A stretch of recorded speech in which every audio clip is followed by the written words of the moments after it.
Well, the Australian National University leadership is investigating allegations that pro-Palestinian students performed the Nazi salute and gestures impersonating Hitler last night.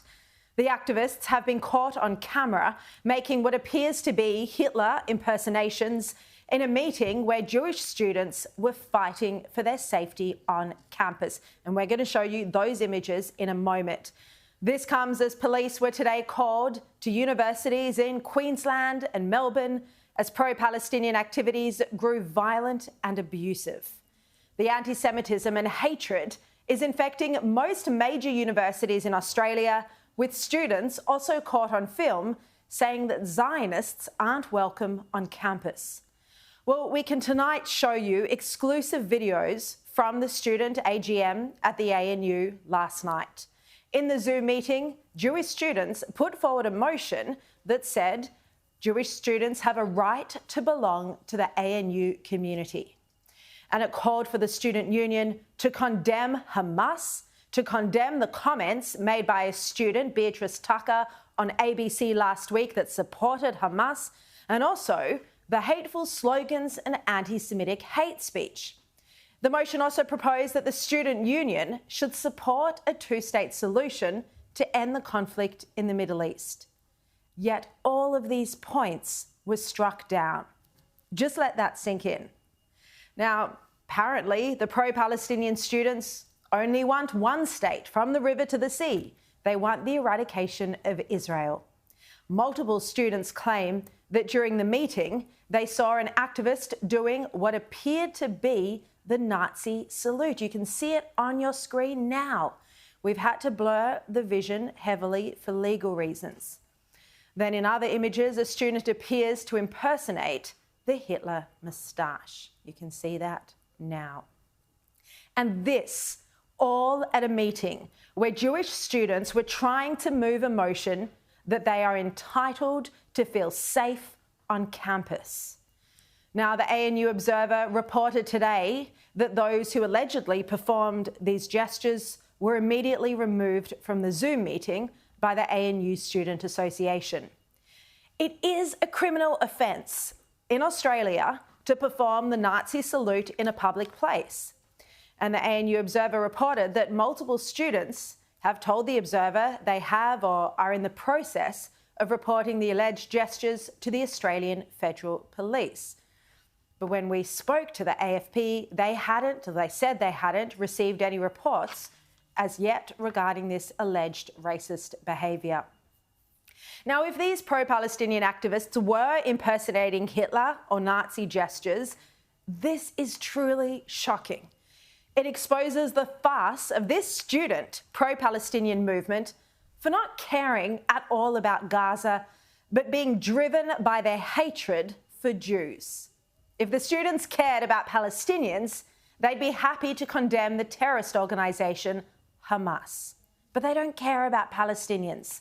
They just want a Hamas victory, as Beatrice Tucker made clear on the ABC last week. But surely, if you're going to protest against that, you've also got to send a message to Hamas to release the hostages, don't you? Well, I actually say that Hamas deserve our unconditional support, not because I agree with their strategy. You can't condemn what Hamas did in October last year? I will not condemn what Hamas did. We must be unconditional, but we must be critical also, Luke? right? It's obviously an edited excerpt of a longer interview, but you get the point. Now, we put questions about this to the ANU Chancellor, former Liberal Foreign Minister Julie Bishop, today. Now, she didn't answer our questions, but her media team came back to us and they told us they were aware of this incident last night. They said ANU will investigate the incident in accordance with the university's existing processes and take appropriate action as required. They said, to be clear, any racism or hate speech, including anti-Semitism, is unacceptable at ANU. That university acts swiftly if such behaviour occurs.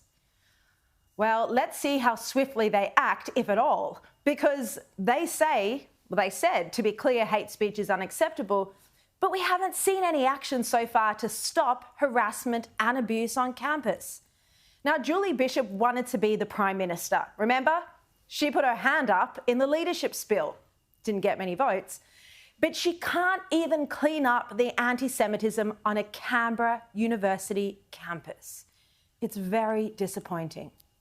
One student from ANU who I spoke to today was deeply distressed, emotional and anxious after the past week. Now, university should be a fun and carefree time in a young person's life. It shouldn't be a period of abuse and discrimination. Monash University and the University of Queensland also called in the police today as the protest movement grew out of hand. And that's what we're doing right now. This man needs to leave immediately.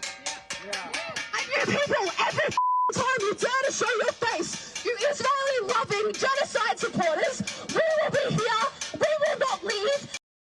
And last week, you may recall that I reported here on the show leaked documents from the University of Sydney where they said that the chants of Intifada were not hate speech, that they were fine on campus.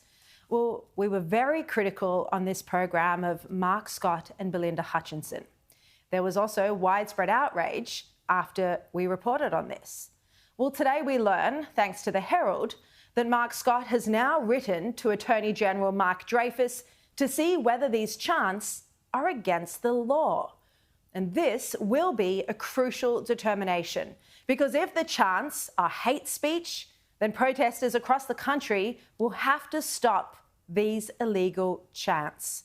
And Prime Minister Anthony Albanese has already weighed into this issue. He told Josh Frydenberg when he was put on the spot that the chants of "From the River to the Sea" have no place in our country on our streets.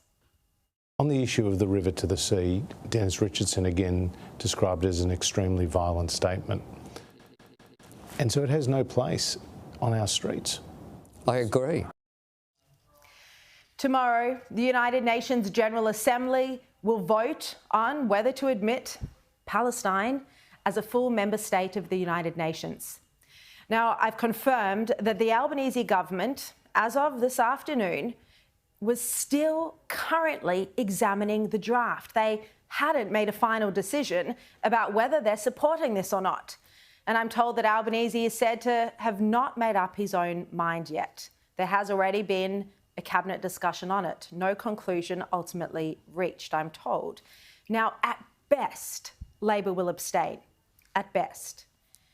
But if Albanese and Penny Wong support the recognition of Palestine as a UN member state, as they're inclined to do, they will be rewarding terrorism.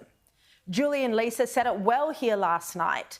He said this vote would not be happening if it weren't for the Hamas attacks on October 7, the Hamas slaughter of babies and children, the rape and execution of young women. Now, the lesson from that bloodbath can't be that Hamas, as the current governing body of Gaza, is rewarded with statehood. And as Jeremy Liebler wrote in the Fin Review today, this vote would send a dangerous message that recognition requires no reform, no effort, no negotiation, and no commitment to live in peace alongside Israel. Before there is any Palestinian state, its leadership need to recognise that Israel has a right to exist, free from rape, terror and slaughter.